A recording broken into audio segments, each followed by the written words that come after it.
안녕하세요 여러분, 리처 리얼티의 중개인 이세윤입니다. 오늘은 최근 이자율과 관련해서 2022년 토론토 부동산 마켓을 예상해보는 시간을 가져보려 합니다.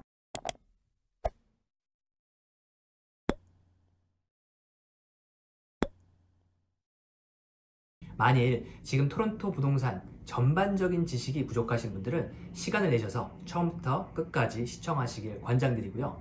난 그건 필요 없고 그냥 2022년 마켓이 어떻게 될지만 궁금하다 라고 하시는 분들은 밑에 디스크립션을 보시면 몇 분부터 시청하시면 되실지를 적어 놓을 테니까 앞부분은 스킵하시고 뒷부분만 보시면 될 것 같습니다.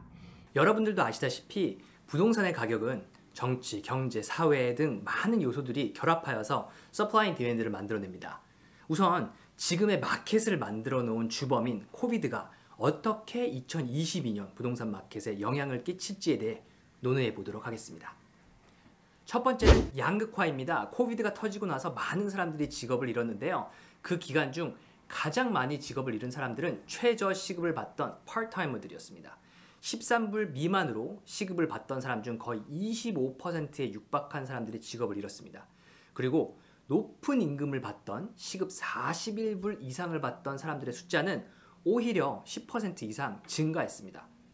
업종으로 보자면 accommodation, food, construction, retail 업종에 있던 사람들이 가장 크게 영향을 받았고 결과적으로 가난한 사람들은 더 가난하게 되었고 부자들은 더 부자가 되었습니다.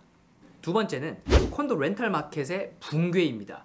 2020년 3월 코비드가 토론토에 퍼지고 난 이후 많은 비즈니스가 셧다운되면서 렌탈 마켓에 큰 비중을 차지하고 있던 영 프로페셔널들과 유학생들이 빈집을 만들어냈습니다.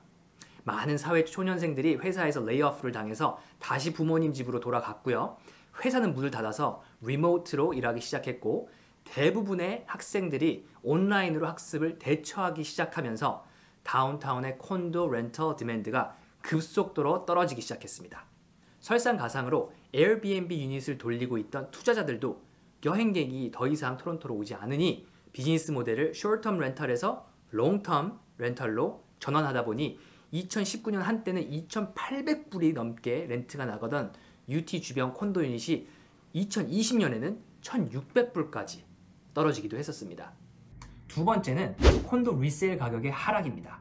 렌트 가격의 하락이 이어지면서 콘도 바이어의 70% 이상을 차지하던 투자자들 중에서는 과도한 투자로 몰기지를 낼 수 없는 사람들이 생겨나기 시작합니다. 그리고 정부의 몰기지 디퍼럴 프로그램이 있었음에도 불구하고 몰기지를 내지 못하는 투자자들이 버티다 못해서 2020년 여름부터 집을 내놓기 시작하면서 2020년 12월에는 같은 해 2월보다 10%가 넘게 가격이 떨어집니다. 그리고 아마 그 시기가 토론토에서 콘도 사기 가장 좋은 시기 중에 하나였다고 저는 생각되고 그때 콘도 사신 고객분들은 1년 안에 10에서 20만 불 시세 차익을 얻으셨습니다. 세 번째는 하우스 렌탈 가격의 상승입니다. 코비드가 터지면서 리모트로 일할 수 있게 되고 학교가 일제히 문을 닫고 콘도에서 아이들을 키우는 것이 어려워지면서 하우스 렌탈의 디맨드가 올라가기 시작합니다. 역사적으로 하우스를 투자로 사는 사람들이 콘도를 투자로 사는 사람보다 적었습니다. 그 이유는 하우스 가격이 콘도와 비교했을 때 월등히 비싸고 하우스 렌트를 돌렸을 때 룸렌트나 에어비앤비를 하지 않는 한 캐시플로우가 콘도보다 낮았고 메인테넌스가 비싸고 까다롭기 때문이죠. 네 번째로는 하우스 렌털 디맨드가 올라가면서 당연히 하우스 가격도 같은 이유로 올라가기 시작합니다. 2020년 3월 코비드가 터지고 4월 그리고 5월 마켓이 완전히 얼어붙고 6월부터 본격적으로 가격이 올라가기 시작합니다.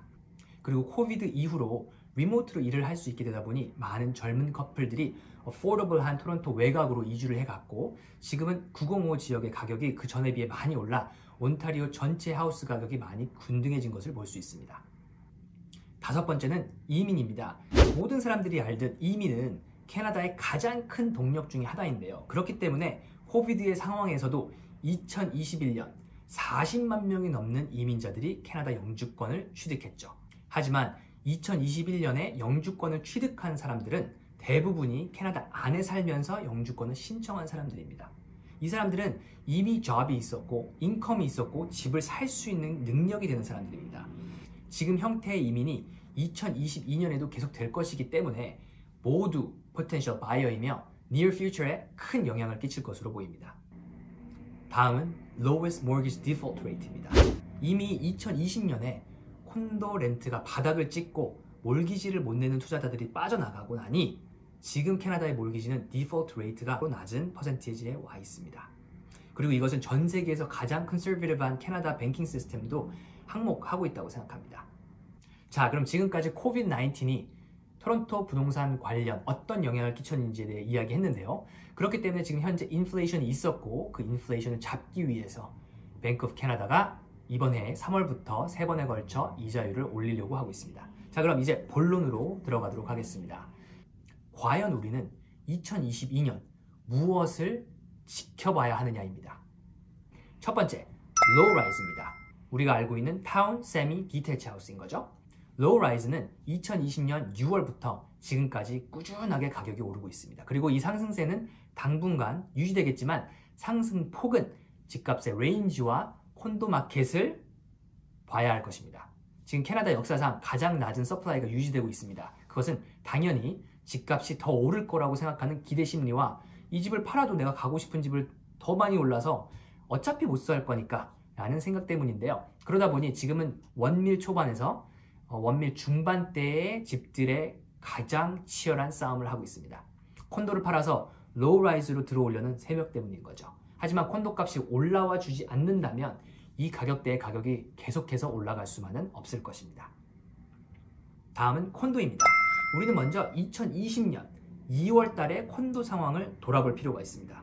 코비드가 3월에 터지기 전 콘도 마켓은 불바다였었죠.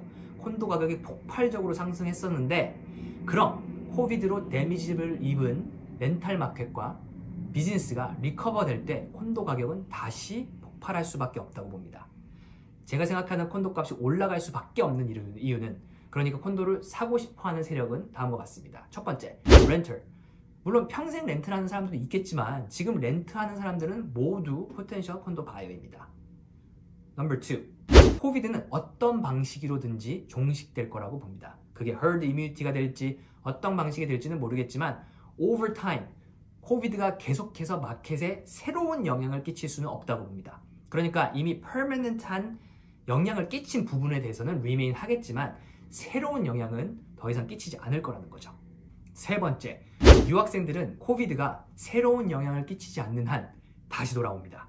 온타리오의 2019년 기준으로 컬리지 유학생이 23만 5,400명이었습니다. 그리고 그 유학생들이 코비드가 터지고 나서 대부분의 본국으로 돌아갔죠. 하지만 그 유학생들이 예전만큼은 아닐지 몰라도 어느 정도는 돌아올 것이고 그 유학생들이 렌탈 마켓에 어마어마하게 큰 임팩트를 줄 것이라고 생각합니다. 고로 결론은 2020년에 콘도를 사려고 준비하셨던 분들은 빨리 움직이셔야 됩니다. 올라갈 때까지 기다리지 마시고 먼저 사시고 난 다음에 기다리세요. Don't wait and buy, buy and wait.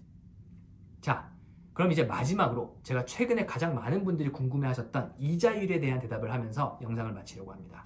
뱅크 오브 캐나다에서 26일 기존금리를 동결하기로 하면서 3월을 시작으로 2022년에 3번 정도, 그러니까 0.75%를 올리려고 하는 것 같은데요. 과연 이자율이 올라가면 집값이 떨어지느냐? 라는 질문을 많이 받았는데 제 생각은 absolutely not. 물론 집값이 이자율 하나로 올라가고 떨어지는 게 아니기 때문에 이자율과 함께 새로운 대단한 무엇인가가 같이 오지 않는 한 이자율을 올림으로써 집값은 전혀 혹은 거의 영향을 받지 않을 거라고 봅니다. 그럼 이런 질문을 하시겠죠? 아니 여태까지 데이터를 보면 이자율이 올라갈 때 항상 집값이 떨어졌는데 왜 올라가려고 생각하느냐라고 물어보실 수 있을 텐데요. 제 말은 이자율이랑 집값이 상관이 없다라고 말씀드리는 게 아니고 2022년 지금 이자율이 올라간다라고 해도 집값은 안 떨어질 것 같다는 이야기입니다. 왜냐하면 지금 이자율이 엄청 낮잖아요. 그런데 지금 새로운 몰기지를 받는 사람들도 있지만 5년 전에 몰기지를 받은 사람들도 리뉴를 할 거 아니에요. 근데 그 사람들 입장에선 오히려 이자율이 1, 2% 오른다고 해도 별로 그렇게 비싼 게 아니거든요.